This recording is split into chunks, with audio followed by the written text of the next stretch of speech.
Underwood enters his second season at the helm of the Fighting Illini and has guided teams to NCAA tournament play in 4 of his 5 seasons as a head coach. Coach, welcome. If you'd like to begin with your opening statement, and then we'll open the floor for questions. Yeah, first,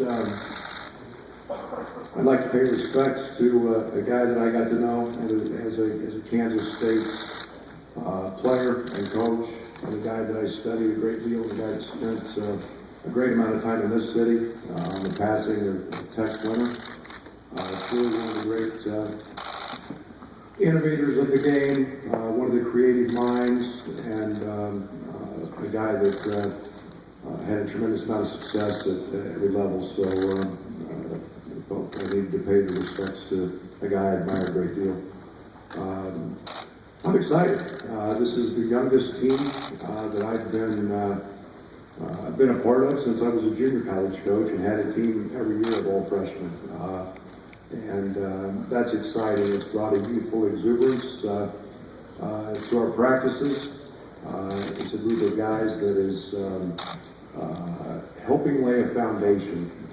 I feel very, very good about the fact that what we're doing is laying a tremendous foundation for the future with this group. And they're talented, and yet they're a group that has done nothing but win at previous levels. And a group of freshmen, a junior college transfer in Andres Feliz, and 1 fifth-year transfer in Adonis De La Rosa, and that mix with 4 guys who, albeit pretty young in terms of actual playing time and playing experience, have done a great job in providing leadership for these new guys, establishing our culture of what we want to be about. I think we're developing an identity. I think that's something that we've strived very, very hard for. And I'm really excited. It's a year that we play the toughest schedule in the history of Illinois basketball. We have 27, 28 high major games. Strength of schedule sure won't be a problem for us. And then it's about growth for us, and that's something that we're getting better at every day. Thanks, Coach. We'll open the floor for questions.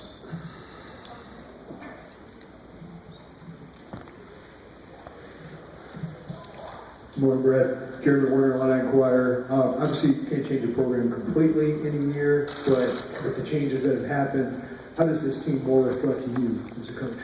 Well, I think we're becoming, we talk a lot about being positionless and versatile. And I think the one thing that we have worked very hard is we have a lot of different pieces. We have a lot more size on the perimeter. I think our skill set is one that I really enjoy. This is a very, very good passing team. Our basketball IQ, I'm having a lot of fun with because it's pretty high. And yet, we haven't had all of our pieces in practice. We've had some minor injuries, and we get Adonis De La Rosa back at 7 foot, and he provides a different piece to us. But we're getting there, and it's versatile. And you'll see us play maybe at different times 3-point guards in a lineup. So the versatility is there that I like, and the skill set is I'm really positive about.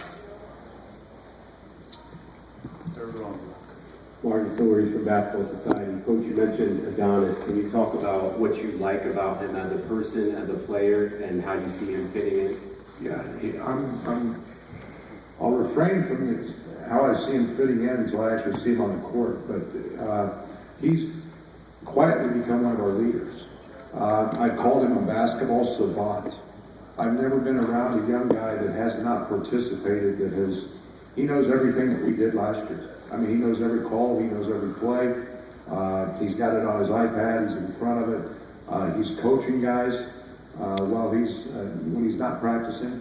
And, he's a very, very loyal, very committed person to our program. He's worked extremely hard. He's dropped 30-some pounds since he's been here. So I've been very, very impressed with Adonis to this point. Any questions for Coach Underwood?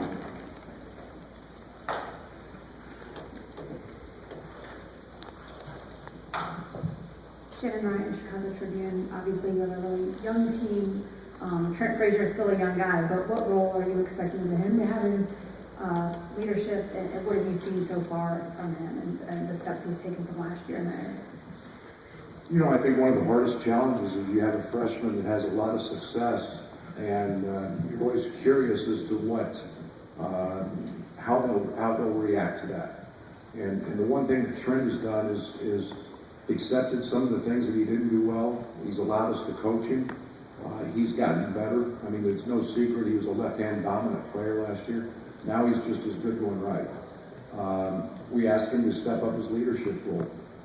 He has done that, and you know, he's a guy that is all about winning.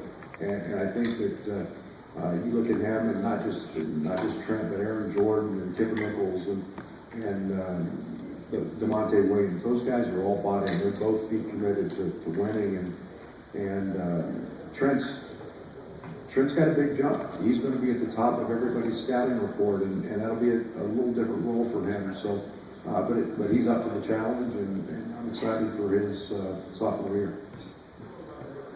Brett, obviously, Chicago is loaded with talent, and a lot of guys have decided to go elsewhere, but I would assume who chooses you and chooses Illinois. What did you guys do to get him? What do you think clicked with him, and how do you think he'll handle the pressure of expectations at Illinois?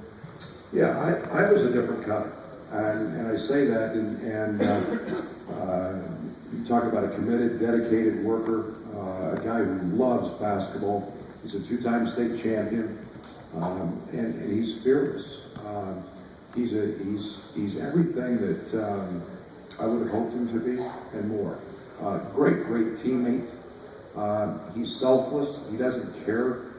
He knows he's a good basketball player, but an elite passer, a great teammate. He's always got an encouraging word. He's developing slowly, I think, into what we'll see as by some point this year, an elite leader. And he does that just by example and his abilities. So he's, you know, I don't worry about where he's from or where I think he's just got a great presence about him, and he's great in the locker room and nothing but a great teammate. Scott Ritchie, Champaign News-Gazette. Jim Blaine said earlier this morning that he doesn't think there's anything less interesting than bad basketball games in November and December. How does maybe that fit in your view, and how does college basketball continue to try and grab attention and viewers in the first couple months of the season? Well, and I think the one thing that playing two conference games in early December, you've got kind of a lull there that as you in between bowls and goings on in the football world.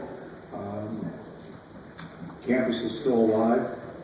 What I mean by that, it's still in session. So we're looking at playing two games that have student participation at both home and on the road. So I think that our schedule this year, at least for our fans, is one that they should be very excited about, with the ACC Challenge, with the Gavitt Games, with our trip to Maui, which is an elite field. So, I think basketball's in a great place. I think we can continue to grow.